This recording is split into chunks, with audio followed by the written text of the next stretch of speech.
qarniga 21aad waxyaabaha uga duwan yahay qarniyadii hore waa helista tiknoolajiyada. Waxa isbedelay nolosha bani'aadamka, wax walbana waxa lagu gaari karaa si fudud oo casri ah. Muuqaalkan waxaan ku soo qaadan doonaa tiknoolajiyada ugu casrisan ee dunida. Penguin dadku waxa ay jecel yihiin in ay soo booqdaan dunida badda hoosteeda.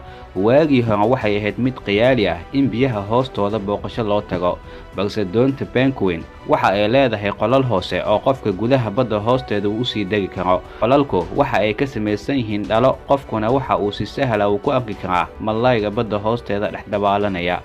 Doonidan waa mid amni ah oo loo disaangareeyay dalxiisayaasha. qofku waxa uu ku dalxiisayaa si dib la'aan ah qaybo badan oo badda gudaheeda ah.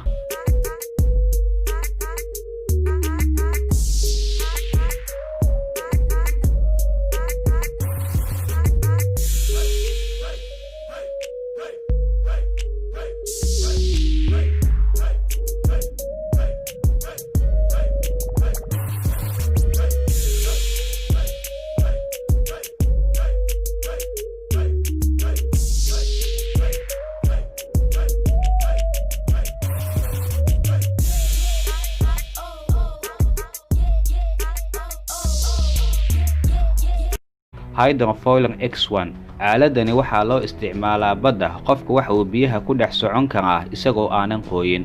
Sidoo kale aaladani waxa ay leedahay matoor, qofkuna wuxuu u baahan yahay inuu jaajireeyo. Waxaana la sheegaa in saacadii lagu jaro masaafo dhan 21 kiiloomitir.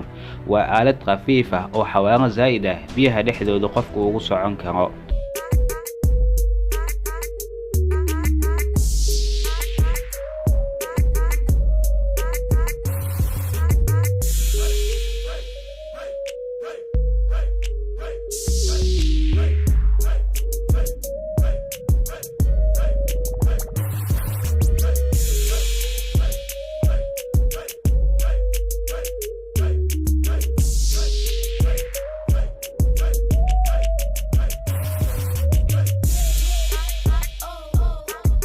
Tonal aaladani waa aaladda ugu fudud ee qofka isaga oo gurigiisa jooga jim uu ku samayn karo, waliba isaga oo macalinka jimka shaashada ka daawanaya. Makiinadani waxa lagu dhajiyaa darbiga, waxa ayna leedahay shaashada smartphone-ka. Qofku waxa uu awoodi karaa in macalinkiisa ama ardaygiisa si fudud oo hab muuqaal ah jim inay u wada sameeyaan. Sidoo kale aaladani waxa ay qofka u sheegaysaa tirada dhaqdhaqaaqiisa, culayska uu qaaday. Tanina qofka jimka sameeya aad ay muhiim ugu tahay si uu xadkiisa iyo heerka uu joogo ula socdo.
Urmo baabuurta iyo matooradu inta badan waxaa lagu sheegaa in hawada ay wasaqeeyaan, ama waxaa dhici karta in dadka qaarkood in aysan jecleen raacista baabuurta waaweyn ee dadka. Waxaa la sameeyay aalad aad khafiif ah oo qofka sida baabuurka oo kale masaafo si degdeg ah uu ku aadi karo.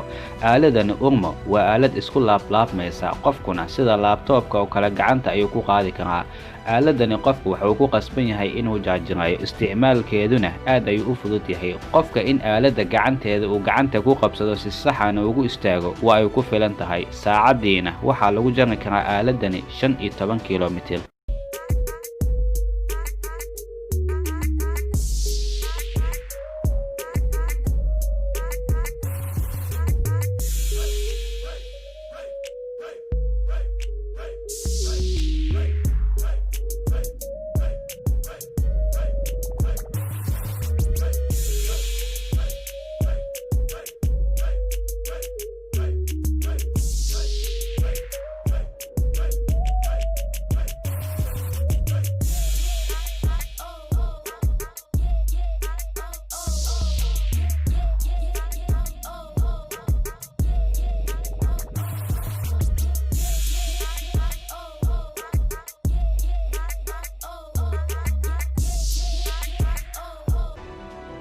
Icarus waa aalad cajiib ah, qofka isagoo gurigiisa jooga si uu u dhaqdhaqaaqo kuma qasbano gym ama kubad inuu ciyaaro.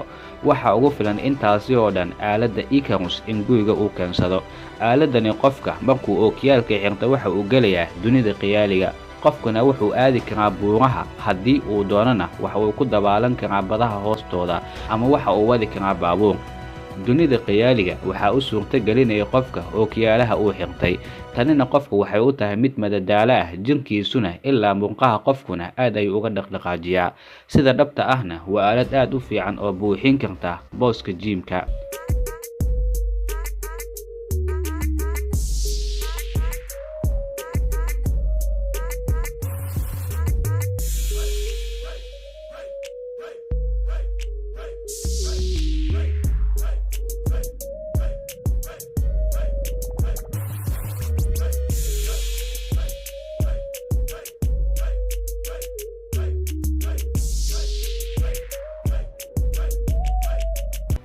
Legs xilliyada qaarkood waxaa dhici karta inaad weyso meel aad fadhiisato, ama waxaa dhici karta inaadan jecleen dhulka inaad fadhiisato.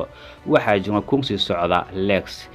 Qofku waxa uu u xiranayaa sida suunka oo kale, waxa uuna ku socon karaa si dhib la'aan ah. Haddii ay dhacdo xaaladaha dhibka ee qofku uu waayo meel uu fadhiisto, waxa uu jeebka kala soo bixi karaa qofka kursigiisa legsiga ah.